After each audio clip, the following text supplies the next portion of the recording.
Welcome to Our Girl Relationships. We talk about the problems people face in their day-to-day lives. Let's start with the video.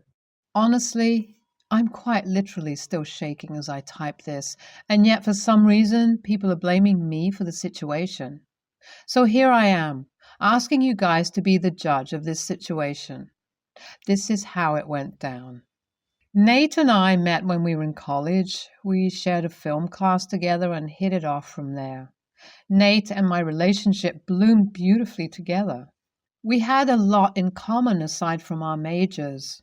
Our personalities were common, our likes and dislikes, and everything in between. I really thought I had met the one for myself, like every naive college student out there. And oh boy, did I get proven wrong here. It all started going downhill really bad after our fourth semester of college. Needless to say, college did get stressful for everyone after the second year. Everyone really got to studying in full force after spending the past 2 years doing absolutely nothing. Nate and I, too, jumped on the bandwagon of studying, and as a result, our distance increased. And needless to say, any normal, loving couple would wait through the distance and stress-filled year and rekindle the relationship once they had the time to do so. But Nate, of course, he couldn't keep his hands to himself. That is when he cheated on me for the first time, and guess what, guys? This was going to be one of the many times Nate, the guy who claimed to love, claimed to be my soulmate, cheated on me, and like the blind fool that I was, I sat there believing that this man truly loved me. Well, he didn't, and I found out all about it through a conversation between my friends and I, where they drunkenly confessed about seeing Nate kiss and make out with multiple women. Nate wasn't there when they told me all about it, but it didn't take long for him to realize that I had found out. So the love bombing began. He started to show me a side of him that I only remember seeing when we first began dating. Nate tried and tried and tried for months and for months. It wasn't just Nate. Nate's parents, friends, and everyone that Nate possibly could drag into this mess of a situation got dragged in, and they all tried to convince me to get back with him. I don't know what it was. All of Nate's pathetic attempts failed for me, and honestly, after what happened, I'm glad, because good riddance, y'all. So, onto the actual situation. After reading much of this background, I'm sure you guys must have understood my growing resentment towards Nate. It was this month that I finally realized that Nate and I are just not meant to be. Call me evil, call me great, call me slow for it. It's just the fact that I couldn't get myself to accept the truth, you know? And oh boy, when I did, I didn't expect it to go so horribly. I mean, Nate's reaction to me telling him that I wanted to break up with him should have given it all away to me. But I thought it was normal. I was in the mindset that his reaction was normal just because we had dated each other for so long. But well, I was proven wrong because right after a week of us breaking up, and very shockingly, right as I was about to grab a coffee at our local cafe, I was caught completely off guard by the setup that Nate pulled on me. The coffee that I grabbed had a note on it which said, "Will you marry me?" And just as I turned around, I saw Nate kneeling down with a ring in his hand, asking me if I'll marry him. My mind went completely blank and numb for a second. I was processing this moment all the while the workers at the cafe and Nate's mom were recording what they thought was a glorious moment. The moment was definitely glorious, but not in the context that Nate and everyone around us expected. I definitely did give them all a priceless reaction, one that would stick with them possibly forever. I told Nate no on the spot. I set down the coffee on the counter and explained to Nate, along with everyone else in public, why I was doing what I was doing. I told Nate that our relationship wasn't going to be fixed by this proposal, and we absolutely cannot come back from everything that he did to bitter our relationship. Nate's face turned red and he got up. His body language immediately screamed aggression, while everyone else around us looked like they were busy processing the moment. It felt like at this moment, it was just me, Nate and his mom. I felt threatened, and just as I could say anything, Nate's mom dragged my hand to get me to accept Nate's proposal. As a way to defend myself, I pushed her hand away from me immediately. I guess this pushed Nate to the edge, and he grabbed my arm, asking me stuff like, "How dare I touch his mom?" Tears began rolling down my eyes, and in that shaken state of mind, I pulled out my phone and called up the cops to file for harassment charges. The cops showed up soon after and inquired around, checked some of the footage, and arrested both Nate and his mom, who kept yelling at me and telling me that I'll regret what I did. Saying that I'm shaken up by this situation would be an understatement. I'm horrified by everything that has happened, but still, there are some of our mutual friends and the workers at the cafe that blame me for the turn that this situation took. Firstly, I'd like to thank you guys from the bottom of my heart for being so kind and helpful in your comments.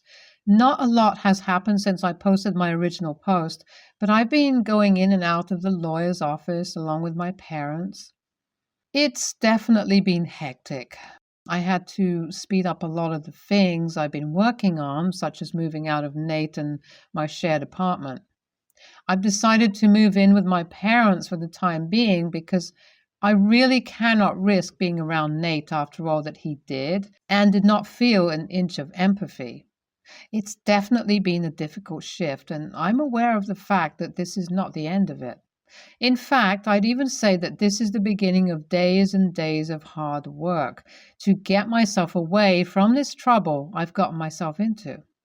For now, I can only hope that I can give you guys positive updates, one after the other, just like this one. Thank you all once again. Hi guys, I know it's been a month since I posted my last update, but honestly, there's so much that happened. I think it'll definitely take some time to process things and then post an update. But here I am, guys. In this update, I'll talk about what happened after I pressed charges on Nate and his mom. Well, I cannot go on the legalities of this situation because my lawyer has strictly warned me against it. Mostly because the reason that Nate and his mom are going absolutely crazy over trying to find something to drag me in court over, and there are extremely high chances that they may check my social media. So I wouldn't be going in too deep, but to keep it all sweet and short, this situation is going to the court because it's not only Nate and his mom, but after reading all of you guys' comments, I have realized that it is also the cafe and their shameful comments towards me that need to be considered. So I've also discussed with the lawyers if there's a possibility that I can do something about it. The lawyers informed me that it would indeed be better if I sue them for their comments and behavior because otherwise I could risk losing them to Nate and his mom. It's truly been a hell of a ride lately. I've probably more friends than I ever had, but yet I'm the happiest I've ever been. I guess after all, this is truly how the recovery phase that everyone seems to be talking about feels. At this point, I'm simply just waiting for things to fall back into place, without the additional tension of Nate, of course. Phew, the fact that I'm updating this post after a whopping 8 months must tell you guys how much I've genuinely been through. These past months have been so bittersweet. Bitter in the sense that I lost what I thought were my people, and sweet in the sense I lost the people who weren't actually my people. Does that make sense? I hope so. But regardless, enough of my sentimental stuff. I'm just here and happy to say that my constant struggle is over, and I'm finally ready to flip the page over to something beautiful in my life. I have finally finished moving out of my parents' place, cutting the horrible people in my life, and most importantly, getting a restraining order against both Nate and his mom. These days, I'm feeling like I'm floating because of how relaxed and free I feel for getting myself out of this situation. Lately, all I have been doing is resting at my new house that I was able to buy mostly from the money I received in the form of settlement from the cafe, and because you guys ask, it was not a small business. I've also been enjoying a lot of coffee, not from the same coffee chain that turned my life upside down, of course. I just hope, just as I was able to turn my life upside down with the support of amazing people like my parents, my close friends, and you guys, people going through something similar as me can get themselves out too. Thanks, everyone. NTA, OP, but WTF? You probably know this, but you not only need a new boyfriend, but also a new set of friends, because those who think the crazy mother was right in this situation are not in the right headspace. NTA, but kudos to you, OP, for pressing charges on a creep like Nate and his crazy mom. Nate definitely seems weird, and after what his mom did, I can definitely see where he got it from. Glad you avoided the bombshell before it was too late. I am 27, male, and work as a paramedic. I recently moved back to my parents to assist my mother with my father's care. I have a brother, Jack, 28, and Tim, 22, male, who lives at home with sister-in-law. Jack has an extremely toxic relationship with the girl I'll call Abby, 25. He wanted to break up with her and she stopped taking the pill and fell pregnant. They have constantly been together and breaking up since their son Tyler, 3 years old. My brother works self-employed. They are currently split up. Seems to be permanent. They split custody 60-40. Abby refuses to talk to me since I told her I didn't want anything to do with her. My parents dislike her but tolerate her for Tyler's sake, but I do not need to have a family relationship with her. Abby has started now asking my father a lot more to babysit Tyler because my other sister-in-law has told her she cannot babysit because her plate is full with their 3-month-old. My father cannot say no, so always says yes, and every time he does, it ends up being me babysitting him because my dad physically cannot care for himself. Pretty much can't do nothing for himself. She only ever asks him to babysit when she knows I am off work. On my off days, I often do self-care stuff like going to the gym, shopping, or meeting my partner for lunch. Insert other activities like meeting friends, etc. However, since Tyler has been there more frequently, I do not feel comfortable leaving him alone with my father, so all of these things have dropped. Being a paramedic and part-time caring for my dad, self-care is extremely important, and it's a bit much caring for both my dad and a 3-year-old child that is not mine. Anyways, I had enough and messaged Abby that she needs to stop asking my father to babysit because it falls on me to look after him because Dad is in no condition to do so.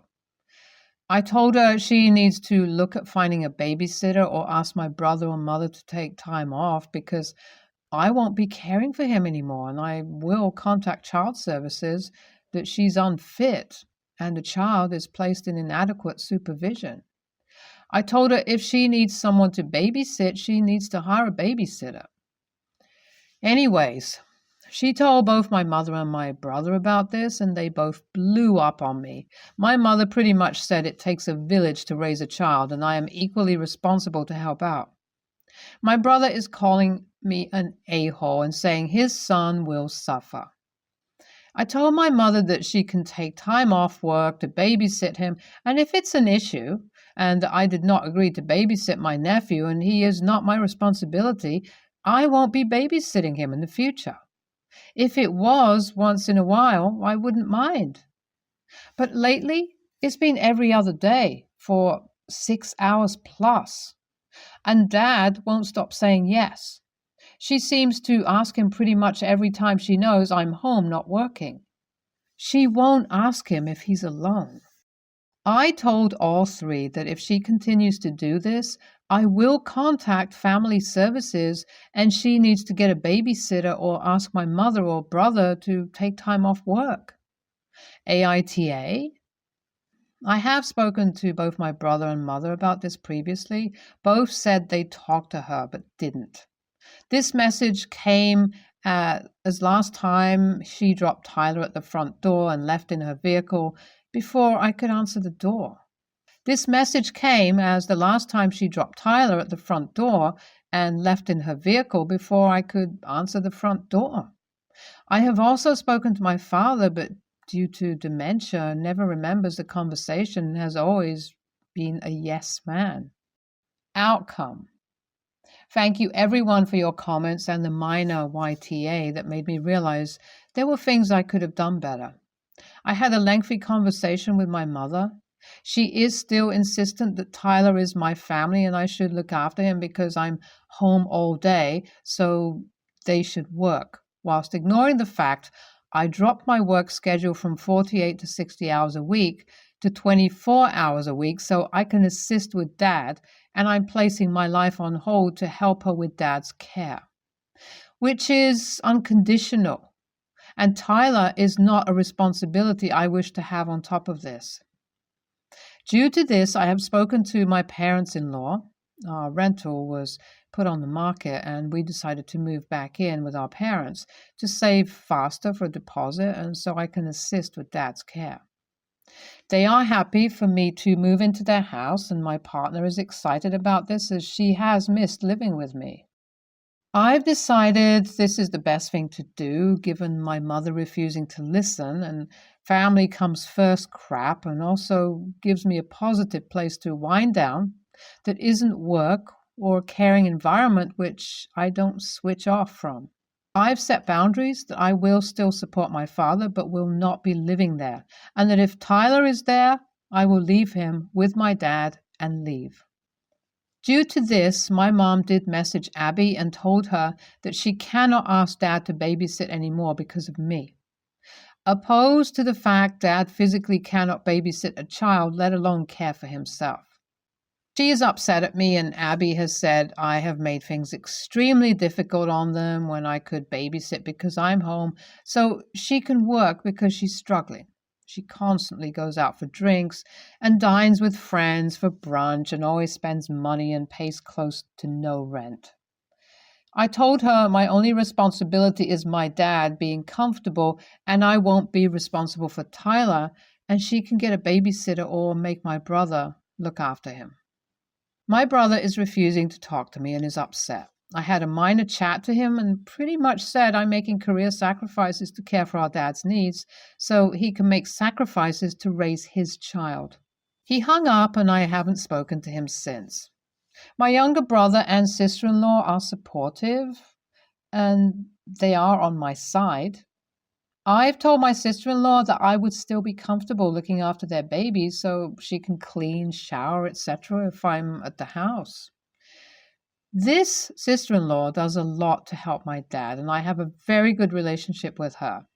Abby does nothing, and it's a very shaky relationship due to things she has done prior to this incident. I'll be moving into my PIL in the next couple of days, which is the best solution and is 20 minutes away from my parents. NTA. I remember a coworker telling me, it may take a village, but you only hear of the village idiot, which is true. You can't say it takes a village when only one person is doing it. Your dad is agreeing to this and is very unfit to do so. He shouldn't even be saying yes. But she is leaving her child with someone who cannot care for him. So she can either be a responsible mom and find adequate care, or anyone else can step up. My friend asked me to be his best man, but I had to say no. He seemed genuinely hurt, but I just couldn't do it. I've always been a shy, socially awkward guy and have never been good at talking in a social situation. Which is weird as my profession is as a DJ. But my absolute worst nightmare is to stand up in front of a crowd with all eyes on me and give a speech. I have literally had nightmares where I've had to do this. When I was at university, I had to take drugs to be able to do any type of oral presentation. It got so bad that my tutors just stopped asking me to do them, which was absolutely fine with me. But when my best buddy asked me to be his best man, all those feelings of dread came back. I said I would have to take a couple of days to think about it, which I'm pretty sure hurt him. Then his fiancée started phoning me a day or so later, telling me that she doesn't get why I'm being difficult. I just made up some stupid excuse about not being able to afford the kilt hire. I'm Scottish. But she kept assuring me that it would all be paid for. Then I just told her the truth, that I'm absolutely petrified of talking in front of large crowds. She told me not to be stupid and just do it. The conversation ended and I told her no. The wedding was a few weeks ago and I never even went to the ceremony. I was invited, but I just couldn't handle it. I popped in for an hour or so to the night party, but left pretty quickly. They're now married and I've not heard from either of them since. So it looks like I've lost my best friend and I don't know if it's my fault. YTA. I understand not wanting to be the best man due to your phobia of public speaking. You could have said, mate, I'm honored you want me for a best man, but I don't think I'm the right person for the role. I have a phobia of public speaking, and I don't think it'll work. I think I could handle being a groomsman if you'll have me. Instead, you just wussed out and didn't even attend your own best friend's wedding just to avoid confrontation. Anyone would be rightfully pissed if their best friend did that to them.